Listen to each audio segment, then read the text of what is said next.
dia e nós estamos aqui para não apenas passar pela prova, pelo sermão de prova que todos nós um dia passaremos nesse seminário, mas para ouvirmos a palavra de Deus. E gostaria que os irmãos abrissem as suas Bíblias e permanecessem com elas abertas ou ligadas no Evangelho de João, capítulo 6, nós leremos do versículo 1 ao 15. Será feita a projeção, mas se você tiver a Bíblia em suas mãos aberta, durante o sermão nós vamos estar relembrando e revendo os versículos. Então vamos lá. Algum tempo depois, Jesus partiu para outra margem do mar da Galileia, ou seja, do mar de Tiberíades, e grande multidão continuava a segui-lo, porque viram os sinais miraculosos que ele tinha realizado nos doentes. Então, Jesus subiu ao monte e sentou-se com seus discípulos. Estava próxima a festa judaica da Páscoa. Levantando os olhos e vendo uma grande multidão que se aproximava, Jesus disse a Filipe: onde compraremos pão para esse povo comer? Fez essa pergunta apenas para pô-lo à prova, pois já tinha em mente o que ia fazer.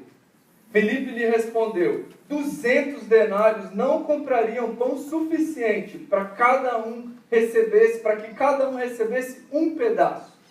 Outro discípulo, André, irmão de Simão Pedro, tomou a palavra.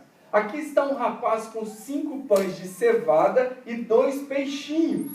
Mas o que é isso para tanta gente? Disse Jesus: mandem o povo assentar-se. Havia muita grama naquele lugar e todos se assentaram. Era cerca de 5.000 homens. Então, Jesus tomou os pães, deu graças e repartiu entre os que estavam assentados, tanto quanto queriam, e fez o mesmo com os peixes. Depois que todos receberam o suficiente para comer, disse aos seus discípulos: ajuntem os pedaços que sobraram, que nada seja desperdiçado.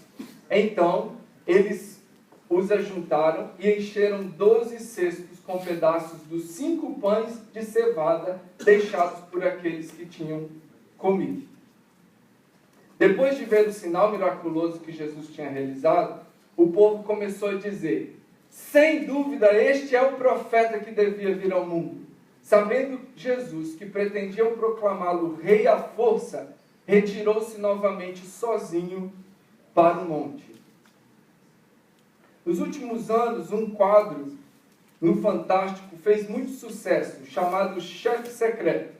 O dono de uma grande empresa se disfarçava como recém-contratado em treinamento e em uma semana, fora da sua agenda executiva, convivia com aqueles que colocavam a mão na massa e sentia na pele o que era trabalhar na linha de frente da produção.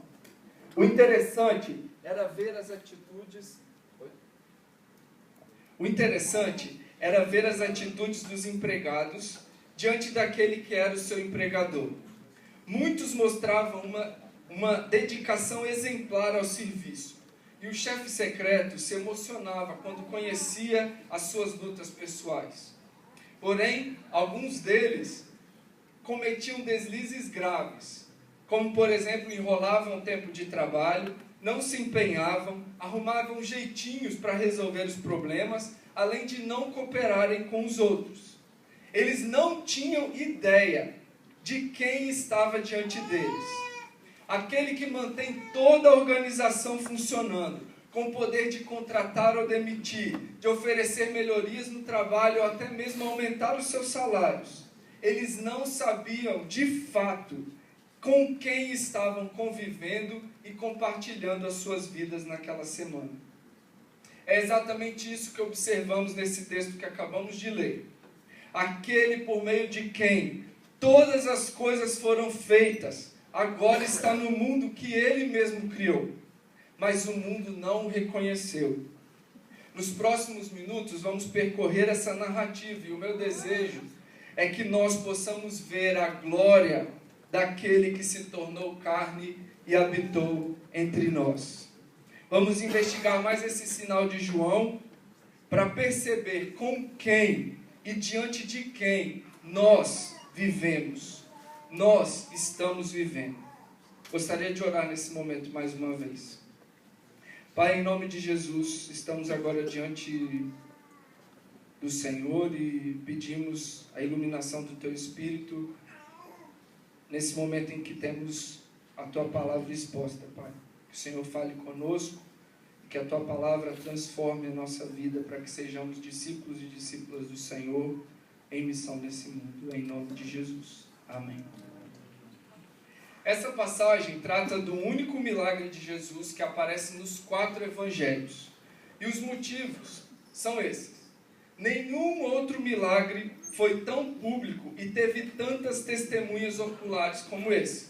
E ele revela de modo completo a identidade de Jesus, o enviado do Pai para salvar o mundo. Vamos comigo ao contexto dessa narrativa no primeiro século. Nós estamos provavelmente 1 ano antes de Jesus ser crucificado. E ele já convivia com a tensão dos seus opositores judeus que queriam matá-lo. Os discípulos tinham acabado de voltar super empolgados da missão que Jesus os tinha enviado. Ao mesmo tempo, enquanto eles estavam contando o que tinha acontecido com eles, eles recebem a triste notícia que João havia sido decapitado. E agora Herodes começava a procurar por Jesus. Então temos aqui uma mistura de sentimentos, a exaustão do corpo e pressão por todos os lados. Por tudo isso, Jesus então decide sair com os seus discípulos para descansar. E ele então sai da Galileia e vai para Betsaida, procurando um lugar deserto. Só que a multidão continuava a segui-lo, mesmo a pé, contornando os quase 20 quilômetros, alguns dos 20 quilômetros das margens do mar. As pessoas se esforçavam porque querem ver e experimentar mais dos milagres de Jesus. Quando sai do barco, Jesus acolhe a multidão calorosamente. E enquanto subia para o alto do monte, ele vai realizando alguns milagres e conversando sobre o reino de Deus. Aqui, nós vemos que a montanha deixa de ser um lugar de refúgio e passa a ser um local de instrução daqueles que o seguiram. O mestre então senta-se com os seus discípulos e continua a ensinar aqueles que estavam chegando. Lá de cima do monte, Jesus então avista e vê que mais gente está subindo. Está subindo aquele monte, como nós vemos no versículo 5. E aqui eu gostaria de pausar e te fazer uma pergunta. Você lembra de algum outro momento bíblico onde nós temos um mar, um lugar deserto, um monte, uma multidão e um líder que instrui o povo? Temos aqui o cenário perfeito para que os destinatários originais do texto façam uma relação de Jesus com Moisés, o libertador do povo e o doador da lei. Por isso é importante o registro que João faz no versículo 4 sobre a proximidade da Páscoa. Ela é a chave hermenêutica para todo o capítulo 6. Temos aqui os atos salvíficos de Deus para com o povo de Israel. A Páscoa, no discurso do pão da vida, no final do capítulo. O Êxodo, no andar sobre as águas, no meio do capítulo 6. E a peregrinação no deserto com a provisão do maná, que é o texto que nós estamos vendo nessa manhã. A Páscoa era celebrada com um farto banquete, quando os israelitas se reuniam para lembrar a libertação do Egito. Naqueles dias, o nacionalismo judaico se intensificava e a resistência à opressão romana também. E é o que explica por que tentaram coroar Jesus à força depois que ele fez o milagre. Jesus seria o segundo Moisés, um líder poderoso, pronto para assumir toda aquela tropa com mais de 15 mil revolucionários que estavam ávidos por destruir o império e conquistar a soberania de Israel. A multidão não sabia que o reino de Deus não é deste mundo. Era Páscoa. Era Páscoa. Entretanto, eles não compreendiam que o próprio Cordeiro de Deus estava diante deles. o povo que deveria comemorar a libertação de Deus com fartura, mais uma vez encontravam-se no deserto, desesperados por milagres e soluções rápidas para suas aflições. A multidão o segue de maneira superficial e interpreta as ações de Jesus de maneira equivocada. Mas infelizmente, irmãos e irmãs, não é somente a multidão que tinha esse tipo de relação com Jesus. Os discípulos não compreendem diante de quem eles estão. Jesus faz um teste com Filipe, que era morador da região. O próprio evangelista explica isso no versículo 6. André tenta dar uma ajudinha para o seu amigo, mas ambos mostram que ainda não sabiam de fato quem era aquele homem que já seguiam por alguns anos. Jesus aproveita a ocasião e faz o sinal como uma ilustração sobre o discurso que ia fazer no dia seguinte do pão da vida. A provocação didático-teológica de Jesus começa com uma pergunta: onde compraremos pães? Esse pronome onde aparece algumas vezes em João e mostra a origem misteriosa das ações de Jesus. Também remete à murmuração do povo de Israel por só comer o maná no deserto. Quando Moisés ora a Deus e fala: onde conseguirei carne para todo esse povo? Mas na pergunta de Jesus, ele não queria ir num lugar fazer compras. Ele queria levar os discípulos à verdadeira fé. Mas parece que Filipe conhecia alguma padaria ali por perto, porque ele chega a fazer os cálculos de quanto custaria para alimentar todo mundo. Filipe apresenta um montante alto demais, 200 denários, o equivalente a 8 meses de trabalho. E ainda assim seria insuficiente, porque cada um receberia um só pedaço de pão. Filipe tinha certeza de que era inviável comprar pães para toda aquela gente. Ele queria se livrar da tarefa desafiadora que Jesus tinha proposto. E ele usa a lógica matemática para comprovar a impossibilidade daquilo. André, meio que imitando seu irmão impetuoso Pedro, pega no susto um garotinho com seus lanches simples e apresenta para Jesus. Aqui, André não tenta solucionar o impasse. Ele busca provas concretas de que aquela era uma missão impossível. O evangelista reforça isso no grego para mostrar a miséria desses recursos que eles tinham. Eram 5 pães de cevada e 2 peixinhos. O historiador Flávio Joséfo, do primeiro século, ele relata que esses pães eles eram desprezíveis para o consumo humano.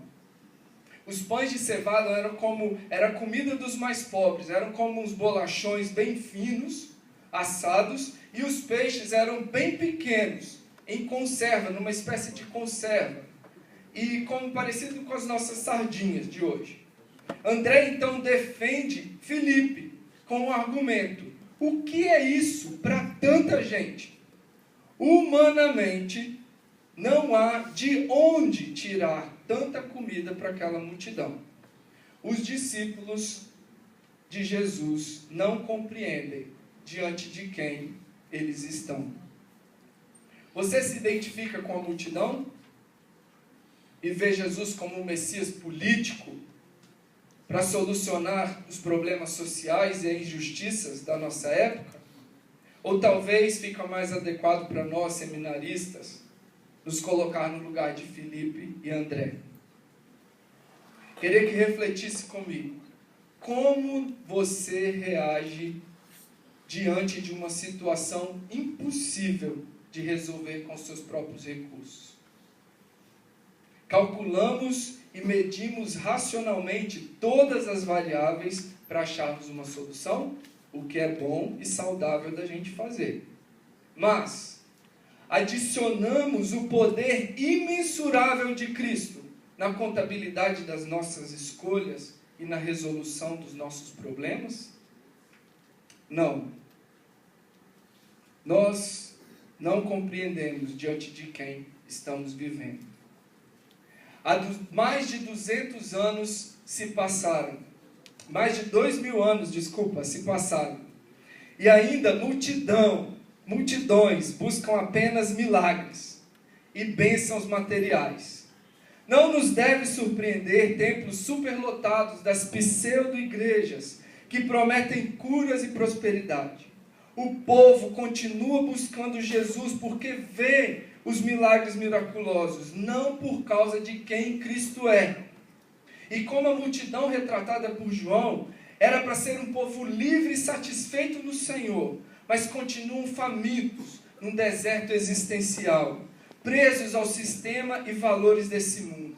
Veem Jesus sob a ótica meramente materialista. Uma grande multidão de evangélicos nos nossos dias não consegue ver Jesus com os olhos da fé. E por isso não compreendem de fato quem Ele é. Mas nós, cristãos reformados, celebramos 500 anos de resgate da doutrina da justificação pela fé. Mas realmente vivemos por meio dela somente? A fé bíblica nos garante que Jesus está vivo e diante dele é que vivemos. Dependemos apenas de Deus para viver e encarar as provocações e provações da vida. Mas quantas vezes agimos como se Ele não se importasse conosco, ou mesmo se nem estivesse ao nosso lado? Filipe e André estavam diante de Jesus, mas falharam na aplicação da fé na relação com Cristo. Seus olhos estavam fixos apenas no que era visível e contável. A realidade estava limitada ao que podiam ver e tocar, nada além do que a razão pode explicar. Será que somos muito diferentes deles?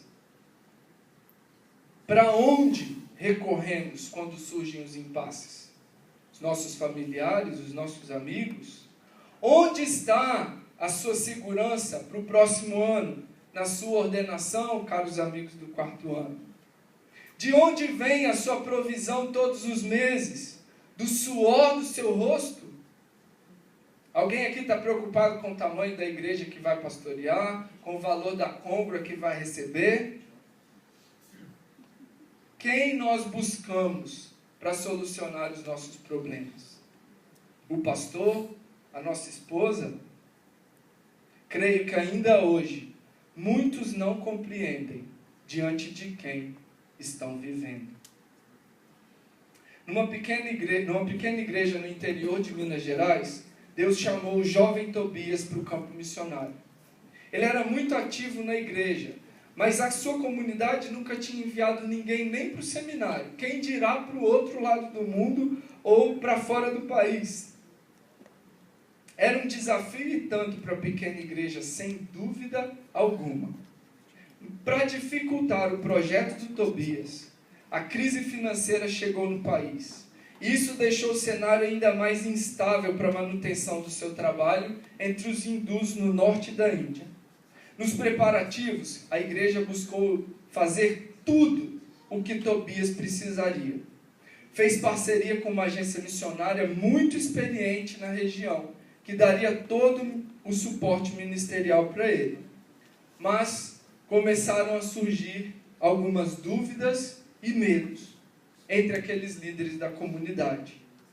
Não temos como garantir o sustento financeiro integral de Tobias. Como faremos para ele ter esses recursos?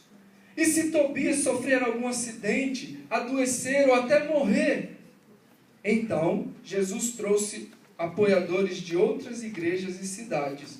E o jovem fez um plano de saúde internacional para tentar amenizar essas dúvidas e esses medos. Mesmo assim, a insegurança persistia diante do desafio. E se esses apoiadores não honrarem com o compromisso que fizeram? Não temos caixa na igreja para cobrir essa despesa. E se a arrecadação da igreja diminuir por causa da crise do desemprego, como vamos fazer? Eram perguntas coerentes, muito coerentes, mas que não tinham resposta. Tobias não tinha onde tirar uma solução para o seu impasse, a não ser fazer uma coisa, irmãos e irmãs: agir pela fé. Infelizmente, a liderança permaneceu com os olhos fixos nos 5 pães de cevada e 2 peixinhos. O desafio financeiro e os riscos da missão eram grandes demais. O projeto missionário do Tobias parecia estar ficando cada vez mais inviável e impossível de ser realizado. O medo venceu a fé no coração da sua liderança, que não assumiu mais a responsabilidade pelo seu projeto como igreja enviadora. Ainda hoje, muitos discípulos de Jesus não compreendem diante de quem eles estão vivendo. Insistem em confiar apenas nos recursos disponíveis em suas mãos, ao invés de ter a sua segurança na ação soberana de Cristo sobre toda e qualquer situação. Foi para mostrar quem Ele é que Jesus fez a multiplicação dos pães e peixes. Mais do que prover alimento físico, Ele convida os seus seguidores a viver pela fé, não dependendo das circunstâncias que nos limitam, mas confiando que na vida com Ele, com Jesus, tudo pode acontecer. Podemos ter tanto segurança quanto expectativa, pois o Senhor da história está conosco. O Deus Todo-Poderoso veio até nós para nos oferecer uma nova forma de viver e de enxergar a vida, onde tudo está e vem das suas mãos. Por isso, o texto bíblico nos diz que Jesus é Deus, que provê abundantemente para os seus discípulos. Para quem do nada criou todas as coisas, os miseráveis 5 pães de cevada e 2 peixinhos são mais do que suficientes para alimentar aquela multidão. Jesus não se desespera perante a situação. Ele coloca ordem no aparente caos. Com calma, ele manda os discípulos acomodarem as pessoas confortavelmente na vasta pastagem que cobria a montanha. Naquele lindo pôr do sol, sob a brisa suave do mar da Galileia, os discípulos vão se espalhando e organizando todo o povo em grupo de 50 e 100. E eu fico imaginando o que passava na mente dos discípulos. Tem horas que Jesus é teimoso, hein? Por que será que ele pediu para a gente organizar toda essa gente sentada no meio do mar? Se a gente não tem como dar comida para eles. Jesus vai deixar esse povo com fome, com o estômago vazio? Irmãos, pelo menos no teste de obediência, os seus amigos, os amigos de Jesus passaram. Porque eles seguiram as ordens de Jesus, mesmo sem saber o que iria acontecer. Se a fé é fraca, a obediência é o melhor caminho para sermos fortalecidos. Em cada passo de obediência ao nosso Senhor, Ele vai nos ensinando a viver de fé em fé. Os discípulos então sobem o morro na expectativa do que aconteceria. E quando chegam até Jesus, todos os olhos estão fixos no Mestre.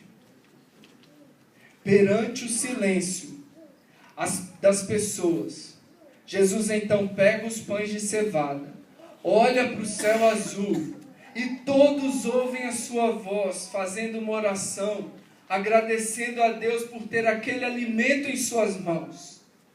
Então, Jesus começa a distribuir os pães e peixes. E o evangelista enfatiza o papel singular e protagonista de Jesus.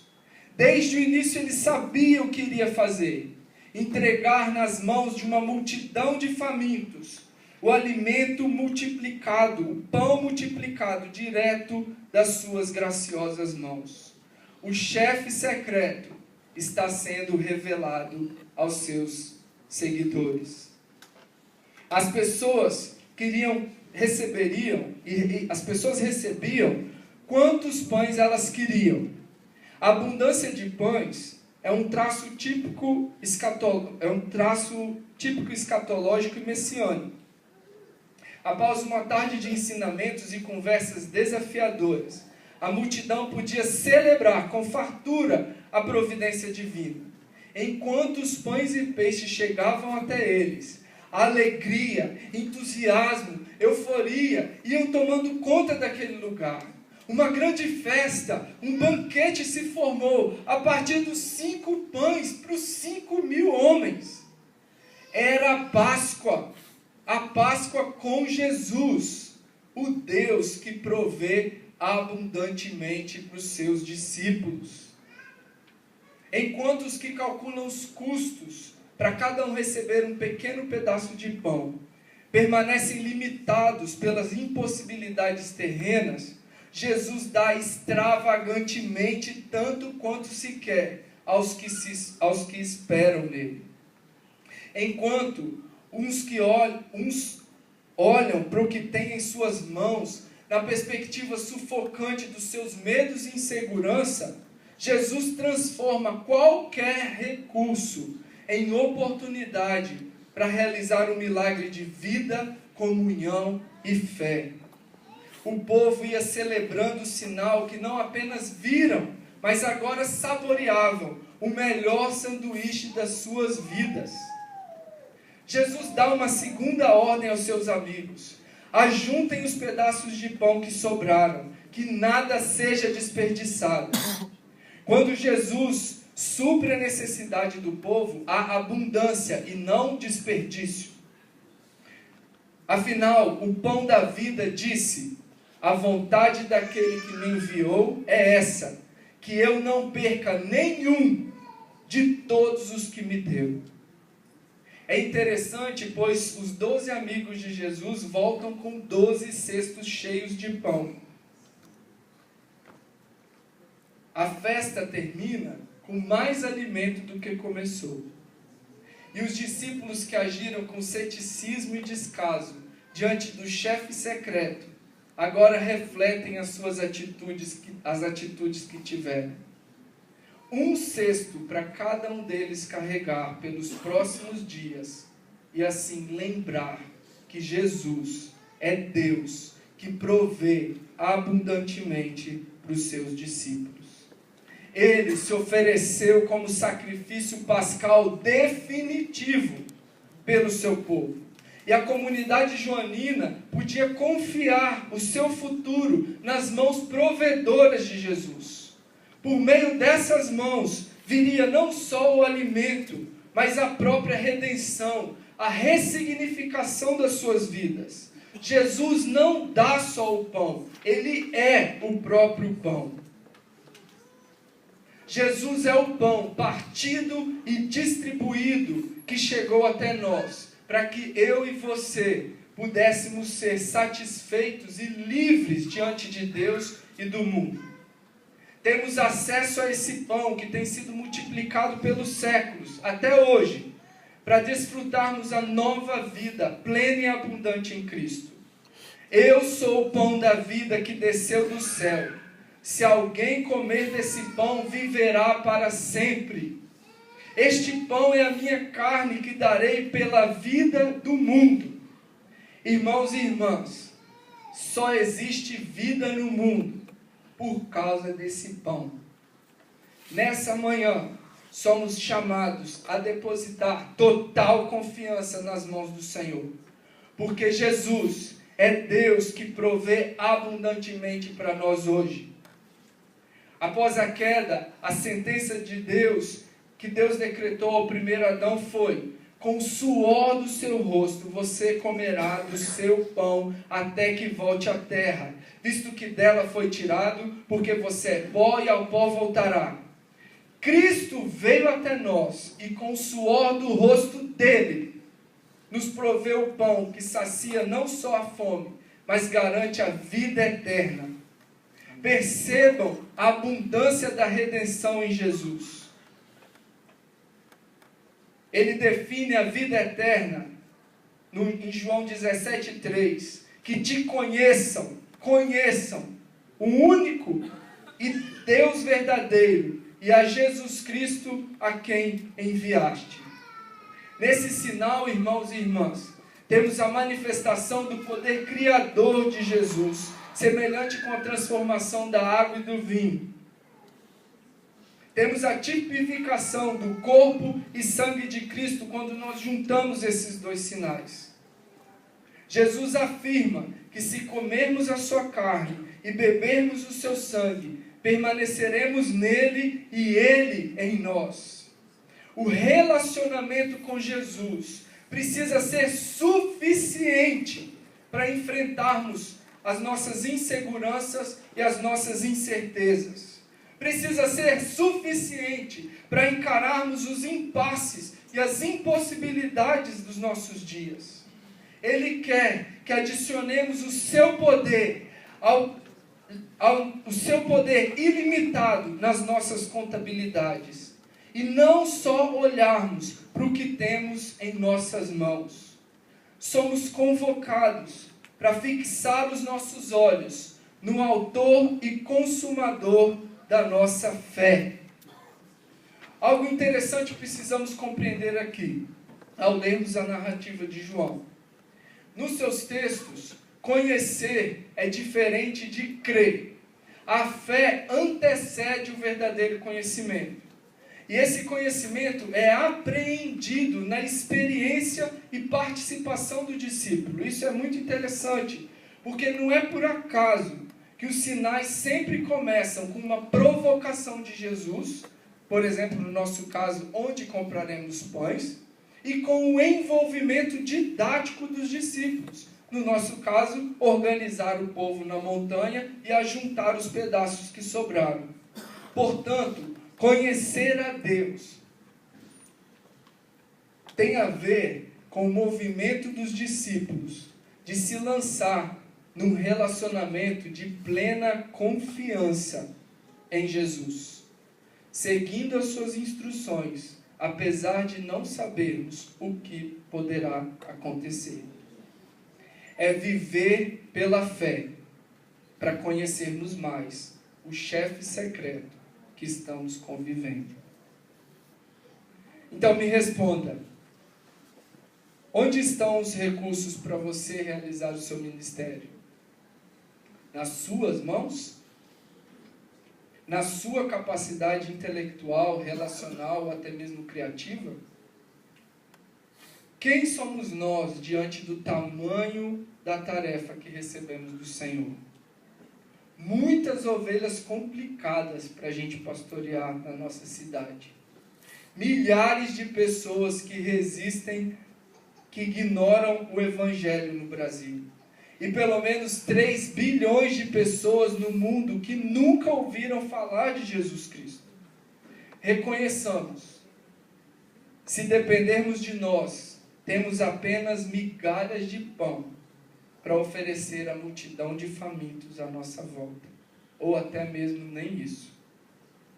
Quero reafirmar essa manhã, que não importa a impossibilidade da situação que você se encontra, irmão e irmã. Nós estamos diante de Jesus, o Deus que provê abundantemente para nós. Tudo o que somos e temos é suficiente nas mãos dele. E ele pode fazer coisas surpreendentes, apesar de nós. Ele multiplica os nossos 5 pães e 2 peixes e transforma num banquete de vida, comunhão e fé para milhares de pessoas. Porque afinal, ele é o pão da vida que desceu do céu. E nós somos chamados para o repartir com o mundo. Quando os impasses do ministério surgirem, lembre-se de que Jesus coloca ordem no caos, nos põe assentados no nosso lugar e aquieta a nossa alma, para ele fazer os milagres que eu e você precisamos ou precisaremos. Jesus tem em suas mãos todos os recursos que precisamos para viver e principalmente servir o seu povo. Ele supre todas as nossas necessidades de maneira surpreendente, abundante, sem desperdiçar nada do que Ele nos oferece. Encontremos nossa satisfação só em Cristo, pois tudo podemos naquele que nos fortalece. Amém? Quando não tivermos fé suficiente diante dos desafios, que possamos agir em obediência ao nosso Senhor, pois Jesus tem todo o controle nas suas mãos. Ele é o Deus da história, da nossa história. Podemos confiar que Jesus é suficiente para toda a nossa vida. Lembram do Tobias? Então, eu como missionário mais velho pude orientá-lo no seu projeto para a Índia, mesmo à distância. Em muitos momentos de aconselhamento e oração,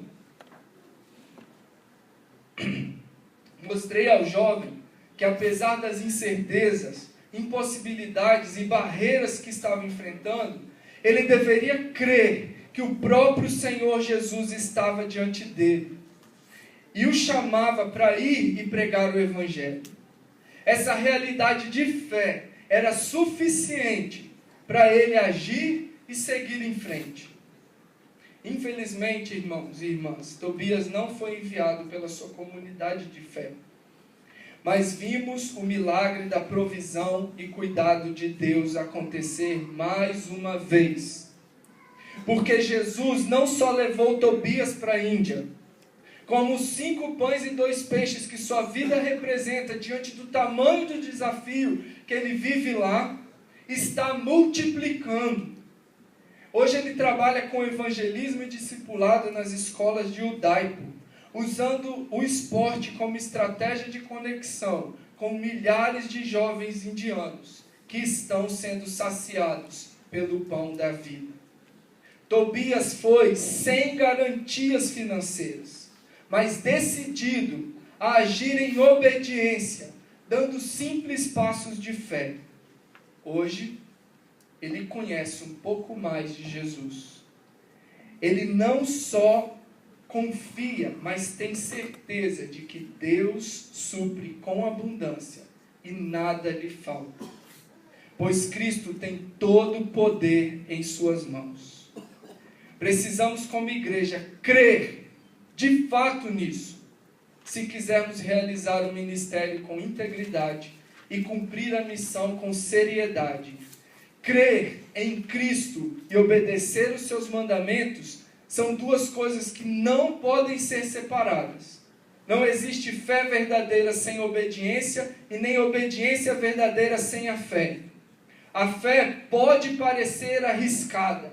A obediência pode ter um custo alto demais. Mas seguir a Cristo, irmãos, precisa ser o nosso alvo e o nosso maior desejo. Por isso, irmãos e irmãs, minha oração é que saiamos daqui hoje encorajados a não temer os riscos da missão, pois confiamos nas poderosas e milagrosas mãos de Cristo. Que não recuemos diante dos impasses do ministério, mas lembremos diante de quem nós estamos vivendo. O Deus encarnado, ressuscitado, o Rei da Glória. Que eu e você, como discípulos de Jesus, não vivamos aprisionados pelas circunstâncias, pela conveniência, pelos nossos medos ou insegurança, mas nos lancemos na nova vida que Ele nos propõe. E a vida que Ele nos propõe é a vida pela fé. E ao vivermos assim, seremos testemunhas e servos na multiplicação que o pão vivo deseja fazer através de cada um de nós. E que possamos, pela sua graça, recolher cestos cheios de vidas transformadas em nosso ministério. Como corpo vivo de Cristo, em missão na terra, que sejamos enviados por Deus para repartir tanto o pão que alimenta, quanto o Cristo que salva e liberta o mundo, para que creiam que Jesus é suficiente para toda a vida.